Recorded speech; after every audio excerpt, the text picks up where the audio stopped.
আজ মহামান্য কলকাতা হাইকোর্টে একটি গুরুত্বপূর্ণ মামলার জাজমেন্ট আসে। জাস্টিস বিপ্রব্রত স্যারের বেঞ্চে, সিঙ্গেল বেঞ্চে এই জাস্টিস আসে এবং এটা খুবই একটা খারাপ বিষয় যে এসএলএসটি 2025 ভ্যাকান্সি বাড়ছে না, সিট ইনক্রিজ হচ্ছে না এবং সিট ডিক্রিজও হচ্ছে না। অর্থাৎ 9, 10, একাদশ দ্বাদশে সিট বাড়া কমা হবে না। যেটা কমিশন বলেছিল সেটা কিন্তু ফিক্সড থাকবে। দেখো, যেহেতু এই পরীক্ষাটা ফ্রেশার্স এবং ইন সার্ভিস একসাথে নেওয়া হয়েছিল, কাজেই বেসিক্যালি ফ্রেশারদের পক্ষ থেকে আন্দোলন হয়েছিল এবং সেখানে মামলা হয়েছে এই মর্মে যে সেখানে ভ্যাকান্সিটা বাড়ালে কিন্তু ইন সার্ভিসের পাশাপাশি যোগ্যরাও সেই প্রক্রিয়াতে অংশগ্রহণ করতে পারে বা তারা জব পায়। এবং সেখানে একাধিক জন কেস করেছিল। তো এখন তোমরা জানো যে এসএসসি কেস দেখছেন ঋতুব্রত কুমার মিত্র স্যার।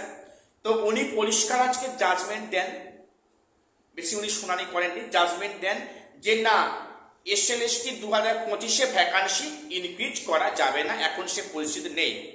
যখন ভ্যাকান্সি পাবলিশ হয় সেই মে মাসের দিকে, তখন এরা মানে ওনার বক্তব্য যে তখন কেন পিটিশনাররা দাবি করেনি, এখন যেহেতু মানে ইন্ডিভিজুয়ালি ওনারা ডাক পাচ্ছেন না পিটিশনাররা, তাই মামলা করছেন, এমনটি উল্লেখ করেন বিচারপতি স্যার।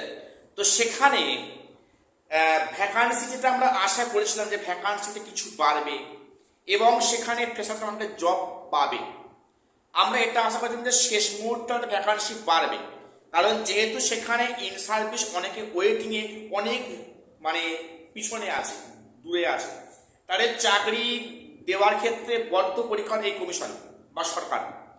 তাহলে তাদেরকে নিতে গেলে যে ভ্যাকান্সি মানে বাড়াতে হবে, সেই ভ্যাকান্সি বাড়াতে গেলে তারা আগে থাকা মানে কারো টাকা পেছনে জব পেয়ে যাবে, এটা আশা করেছিলাম।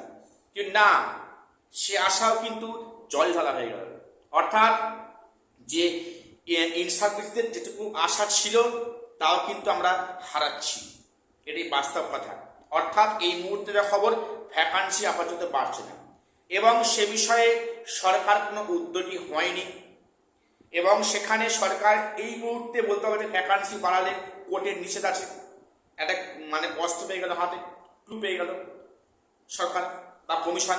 কাজেই যা পরিস্থিতি হলো, সিঙ্গেল বেঞ্চে যা রায় আজকে এলো সেখানে কিন্তু পরিষ্কার ইঙ্গিত যে ভ্যাকান্সি বাড়ছে না, সিট ইনক্রিজ হচ্ছে না। সত্যি এটা আজকের দিনে দাঁড়িয়ে ফ্রেশারদের কাছে একটা খুবই খারাপ একটা মানে দুঃসংবাদের সমান। তো আরেকটা বিষয় বলে রাখি, এখানে 2016 যে সিট কিন্তু এখানে অ্যাড হয়নি, যেটা আমার মনে হয়েছে। এখানে 2016 কিন্তু ভ্যাকান্সিগুলো অ্যাড হয়নি। জানি না এ নিয়ে কোনো মামলা হবে কিনা বা এখন পরিমাণ লাভ হবে কিনা। তো যাই হোক, সেই মামলা হয়নি। এখন যা পরিস্থিতি, সিট আর বাড়ছে না। এখন জানি না ফ্রেশারদের ভাগ্যটা কোথায় গিয়ে থামবে এবং ফ্রেশাররা ঠিকমতো যোগ্য বিচার পাবে কিনা, এক্সপিরিয়েন্সের 10 marks plus expiry of panel. দেখো, যত দিন আগাচ্ছে কিন্তু ফ্রেশারদের কাছে একটা খারাপের দিন আসছে, খুবই খারাপের দিন আসছে। এবং ফ্রেশারদের কিন্তু একে এক কিন্তু রাস্তাগুলো ব্লক হয়ে যাচ্ছে, বন্ধ হয়ে যাচ্ছে। সেখানে দেখো মামলা এক ধাক্কায় 3 মাস পিছিয়ে গেল। এখন সুপ্রিম কোর্টে ভরসা যে এক্সপিরিয়েন্সের 10 মার্কস এবং সেখানে এক্সপায়ারি প্যানেল কি আসে, আর সিট ইনক্রিজ তো হলো না।